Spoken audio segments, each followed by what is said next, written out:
TV, safety for all.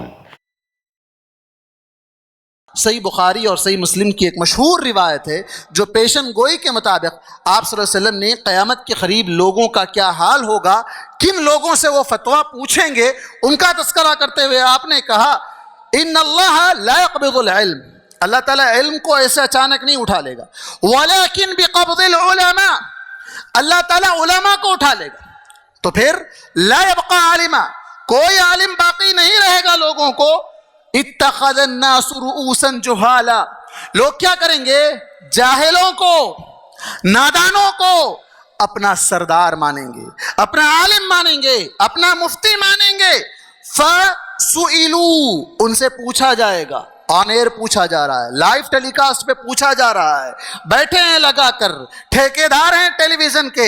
بیٹھ کر وہاں سے فتوے دینے لگے ہیں، فَسُئِلُوا، ان سے پوچھا جا رہا ہے، فَأَفْتَوْا بِغَيْرِ عِلْمٍ، بغیر علم کے فتویٰ دے رہے ہیں۔ یہ میڈیا کے ٹھیکیدار، یہ جو اپنے آپ کو یہ سمجھتے ہیں کہ ہماری یہ جاگیر ہے، ہماری یہاں پر مرضی جیسے چاہے ہم، اور یہ چاہتے ہیں کہ کوئی بھی ایسا سوال ضائع نہ جائے، کوئی ایسا سوال ایسا نہ ہو کہ ہم اس کا جواب نہ دیں اور ہماری سبکی ہو جائے، نہیں، ہر سوال کا ہمیں یہاں پر جواب دینا ہی ہے، یہ سمجھ کر بیٹھے ہوئے ہیں، اور وہاں پر وہ جواب دیتے ہیں فَأَفْتَوْا بِغَيْرِ عِلْمٍ، بغیر علم کے فتویٰ دیتے ہیں۔ ابھی میں کل ہی ایک ویڈیو دیکھ رہا تھا، ایک صاحب کا، حیدرآباد کے بہت مشہور برادر ہیں، انہوں نے ایک فتویٰ دے دیا، جن کو خود قرآن دیکھ کر پڑھنا نہیں آتا، علم کا ایک چیز بھی ان کے اندر نہیں پائی جاتی، تفصیل میں نہیں جاتا، انہوں نے فتویٰ یہ دیا کہ مہر کے پیسے مہر حق ہے، ادا کرنا ہے، مہر کے پیسے، سوال کیا گیا کہ اگر بیوی مر جائے اور شوہر جا کر بیوی سے بات کر کے کہے اس کی میت پر کہ میں تمہارا مہر نہیں دے سکا تھا، کیا تم معاف کر دو گی؟ تو یہ صاحب فتویٰ دے رہے ہیں کہ نہیں، زندگی میں دونوں آپس میں بیٹھ کر سیٹلمنٹ کر سکتے ہیں،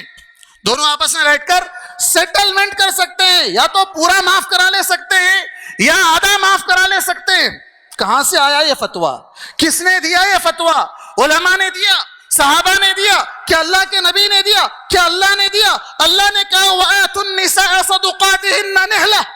ایک کھجور کی گٹلی کے برابر بھی اگر سونا ہو تو وہ تمہیں دینا ہے، مہر میں عطا کرنا ہے، اس دینے کے بعد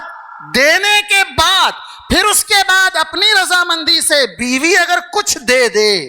اپنے مہر کے پیسوں سے بیوی اگر شوہر کو کچھ دے دے، فَكُلُوهُ هَنِيئًا مَرِيًّا، تو اس میں سے مزے سے کھاؤ۔ یہاں پر انہوں نے اس کا ترجمہ ہی پلٹ دیا، کہا کہ اس کو سیٹلمنٹ کر لو، یا تو پورا معاف کرا لو یا تو آدھا معاف کرا لو۔ کیوں؟ آنے پوچھا جا رہا ہے، لائف پوچھا جا رہا ہے، جواب دینا ہے، کچھ بھی ہو جواب دے دیا جائے۔ یہ ہمارے لوگوں کا حال ہے جو فَأَفْتَوْا بِغَيْرِ عِلْمٍ فَضَلُّوا وَأَضَلُّوا، نتیجہ کیا ہوگا؟ خود بھی گمراہ ہوں گے، لوگوں کو بھی گمراہ کریں گے، دیگر لوگوں کو بھی گمراہ کریں گے۔ اب یہاں سوال یہ پیدا ہوتا ہے کہ یہ سوال کرنے والوں کی غلطی ہے جو ایسے لوگوں سے سوال کر رہے ہیں، یا ایسے ٹھیکیداروں کی غلطی ہے جو بیٹھ کر ٹھیکہ لے لیے ہیں سارے اسلام کا کہ ہم ہی یہاں سے جواب دیں گے؟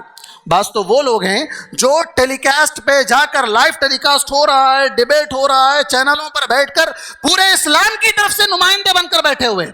اسلام کے بارے میں بات آئے تو اللہ تبارک و تعالیٰ نے کیا کہا، ڈیبیٹ کے اصول بتلائے، ادفع باللتی ہی احسن فاذا الذی بینک وبینہ عداوۃ کانہ ولی حمیم،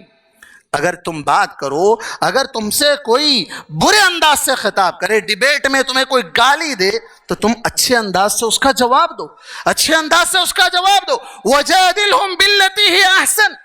اچھے انداز سے جواب دو۔ مگر افسوس یہاں ہمارے بعض وہ لوگ ہیں جو بیٹھ کر پورے اسلام کو بدنام کر رہے ہیں، پورے اسلام کو بدنام کرنے کا ٹھیکہ لے رکھا ہے، ایسی گندی گندی گالیاں جو کسی بھی ایک عام مسلمان کو زیب نہیں دیتی، جو وہاں بیٹھ کر اپنے آپ کو سارے مسلمانوں کا، سارے اسلام کا نمائندہ بتانے کی ایک ناپاک کوشش کرتے ہوئے سارے مسلمانوں کو اس کا نقصان پہنچا رہے ہیں۔